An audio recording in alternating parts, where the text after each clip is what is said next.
Well, ladies and gentlemen, I just couldn't be more pleased and thankful to have back on the line one of the premier truth tellers on planet Earth from the Trends Journal. It's Gerald Celente. Mr. Celente, welcome back. Oh, thanks for having me, Sean. Hey, it's a real pleasure because real red-blooded men and women in America love you because you tell the truth. And honest to God, so few kindred spirits these days. I mean, there's more and more of us, which I'm really grateful for. But you truly are one of the truth tellers out there, and I just want to thank you in advance for giving us the time right now. Oh, thanks for having me back. I appreciate it. Well, let me ask you now, in your latest Trends Journal, which says right on the cover, quote, the temple of the moneylenders, right on the front page, you write about, and I quote, the obituary for democracy, saying that elected governments are a front, politicians are little more than wise guys for the money mafia. And I totally agree with you as it pertains to people like Rahm Emanuel, Joseph Biden, Nancy Pelosi, Dianne Feinstein, Harry Reid, Dick Durbin, Barbara Boxer, John McCain. But must we not also be thankful for the growing number of truth tellers who are speaking out against this epic criminality, men like Ted Cruz and Rand Paul, to name but two? Well, yes and no, in the sense that, Rand Paul supported Mitt Romney, and he tells a lot of truth on a number of levels, and for which I respect him for. But his libertarian credentials are also marred, in my belief, by his anti-abortion stance. So if you're going to be a libertarian, you can't draw the line. You can't say you could be libertarian for this but not for that. So if you want government out of your life, again, only speaking as it is and not the way I want it to be, that you can't tell people what they should do with their bodies. So on one aspect, I appreciate a lot of what Rand Paul does, and on the other aspects, such as his support for Mitt Romney, I find that quite repulsive, actually. And as far as Cruz goes, for example, he bashes Obama really well on Obama's abrogation, truly, of our constitutional rights, but he lays off the Bush team and the criminality that the Republicans and as well as the Democrats have committed in waging both the Iraq and Afghan war, particularly the Iraq war, which has been fought over fake reasons. There were no weapons of mass destruction and ties to Al-Qaeda. Yet there's not one bit of criminal wrongdoing committed by the people that had committed the crimes. There are no hearings on it. No one's looking into it. Who knew what when? Is what I want to know. So again, when I look at what comes from the members of the two political parties, to me, it's not enough. Yeah, and I want to weigh in. I want to circle back and weigh in on that as it relates to, breaking this false paradigm under which people live, this false right-left paradigm, because I don't mean to cite Ted Cruz and Rand Paul as saying, oh, aren't they great Republicans? I'm a Republican. I just love to look to truth tellers. And if you're going to stand up and filibuster for 12 hours so that we can hear the truth about drone strikes, I got to give you credit for that. But and I know you know that. But let me ask you this, because I did a broadcast about this recently, and what you wrote on page 4 of the Trends Journal really resonated with me, and it's this: the great I don't want to hear it trend. Because I just did this broadcast, and the title of it was Proof the U.S. Government Has Fallen to a Fascist Coup. And basically I outlined this hearing in which Senator Lindsey Graham literally licked the boots of the Pentagon brass as they talked about the authorization for use of military force going on forever and allowing the Pentagon to label anyone at any time an al-Qaeda associate and allowing this war on terror to go on forever. The point is this: how come people don't want to hear the truth, Gerald? Is it narcissism? Is it cowardice? Or is it just plain willful ignorance? I think it's all of the above. People are locked into their belief systems. They call themselves Republicans or Democrats, wing, right wing, and they don't want to admit that what they believe in a false god. It's very common. When you have, I'm a political atheist. I would never. I don't believe in political religions, and I would never bow to a political god. So when you look at the hypocrisy, for example, coming from the liberals, Obama's out Bush on so many different areas, and you mentioned about Lindsey Graham. Go back to Obama signing the National Defense Authorization Act on New Year's Eve 2011 when no one was paying attention. It's New Year's Eve. And what do? They raped us of our constitutional rights, Fourth, Fifth, and Sixth Amendment rights. And what did we write about in the top trends for 2012? Battlefield America. And that's what Lindsey Graham calls it. Listen to Obama last week. We're at war. We're not at war. We're not at war. A war on terror? I'll tell you who the terrorists are. How about the terrorists being the United States, NATO, the UK, and the other allies that go in to attack foreign countries, sovereign nations? And then when the people in those sovereign nations retaliate, they call it terrorism. How about getting even? How about payback? As we used to say in the Bronx, payback is a bitch. But people don't want to call it payback. They want to call it terrorism. It's not terrorism. I want to get this really straight. If the Taliban came to Colonial Kingston, where I am, upstate New York, an hour and 45 minutes north of New York City, and they came and tried to take over the town, the city, the country, I'd be the first guy out there with a gun trying to blow their brains out. But I'd be called a terrorist by the Taliban for shooting the occupiers. This is insanity. Yeah. And it keeps going on. Yeah, you'd be labeled as a terrorist by the Taliban-controlled media.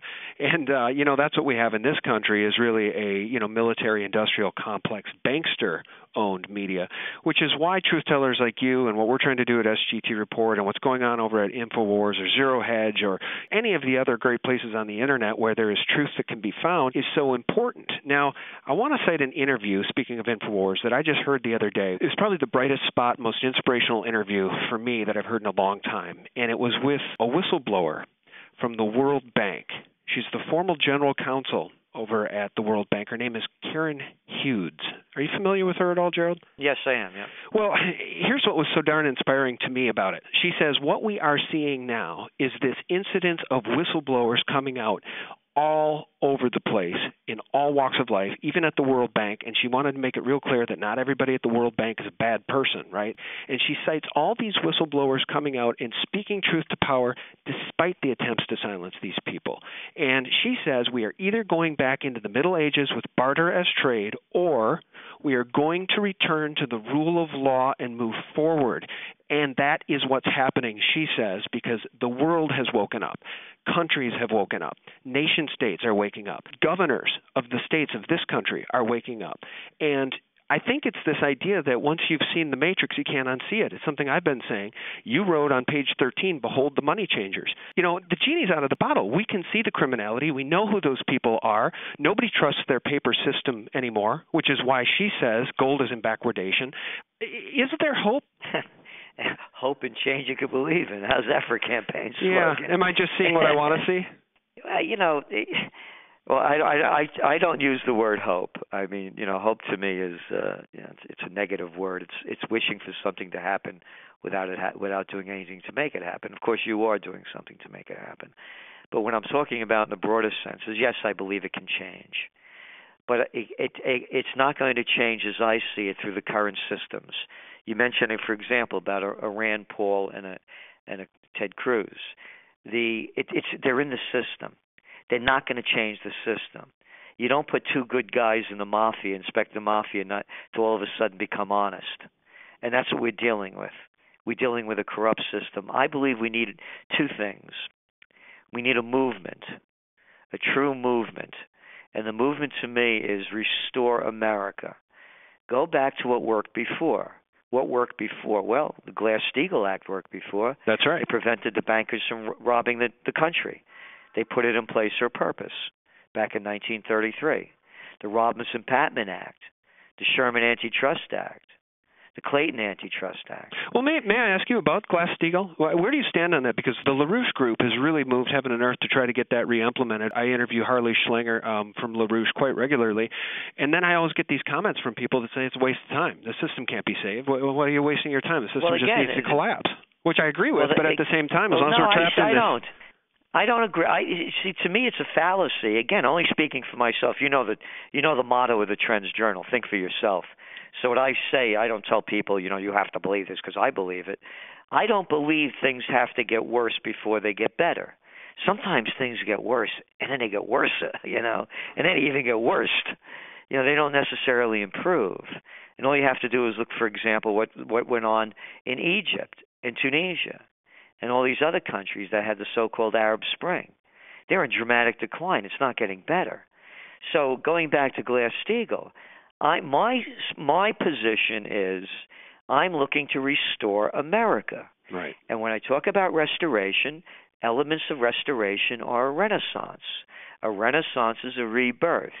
You took what was the best of the past and you retrofitted for the future. So, for example, the best of the past to me was the Glass-Steagall Act. It prevented the banks from taking over, the money changers from taking over the country and the world, actually, because the United States, we're the reserve currency of the world and still the number one power so far economically. China, of course, is catching up and will probably overtake us because the business of China is business and the business of America is war. Number two is bring back those laws and regulations that made America the great entrepreneurial nation. And as I mentioned, you had the Clayton Antitrust Act, you had the Sherman Antitrust Act, you had the Robinson-Patman Act. You had these acts that were put in place from the 19th to 20th century so the robber barons wouldn't steal everything. Now they got it all. Hey, it's graduation time in the universities. Oh, they just finished. Oh, great. What are they going to do when they get out of college with $40,000, $50,000, $60,000, $70,000 in debt? Which corporation are they going to work for in Slavelandia? Are you going to work for Staples? Oh, that'd be wonderful. No, you can't open up your own stationery shop like you used to in the old days. Oh, you're going to be a pharmacist, so you can work for CVS, Walgreens, or Rite Aid? No, you can't open up your own pharmacy anymore. It's not allowed because you can't compete. Oh, you're going to open up a hardware store? No, you're not going to do that. There's Home Depot and there's Lowe's. It's at every level. It's a takeover. It's a corporate takeover. So what prevented this from happening? The laws that were in place to prevent it from happening. How about those tariffs we used to have before NAFTA? NAFTA, wonderful. Remember all those wonderful jobs they were going to create and how a standard of living was going to improve. I say put them back up and let's trade with each other. We're not getting anywhere by trading with China other than read the news. Hey, China's buying Smithfield. Great. Them 10,000 pigs that were floating down the river into Shanghai, now they could float down the Potomac. Wonderful. China's in charge. Hey, you want some more bird flu? How about a lot of poisons in your food? You think they're poison now? Don't worry about it. It'll get a lot worse. China's in charge. So what I'm saying is bring America back to the way it was and stop the foreign entanglements. Again, I respect the founding fathers. I respect what this country was built upon, and I want to see a restoration. Well, damn straight, and I'm so glad to hear you say that because, everybody respects your opinion, and it's just great to hear you say that because you hear naysayers say it's a waste of time, what's been going on trying to re-implement Glass-Steagall. It's like, well, geez, guys, what do you want? We're trying to take steps to take our country back, so let's at least give kudos to those that are really trying to do it on their own, and let's get behind them. Now, you note on page 13 in the latest Trends Journal that James Madison observed, and I quote, "History records that the money changers have used every form of abuse, intrigue, deceit, and violent means possible to maintain their control over governments by controlling money and its issuance."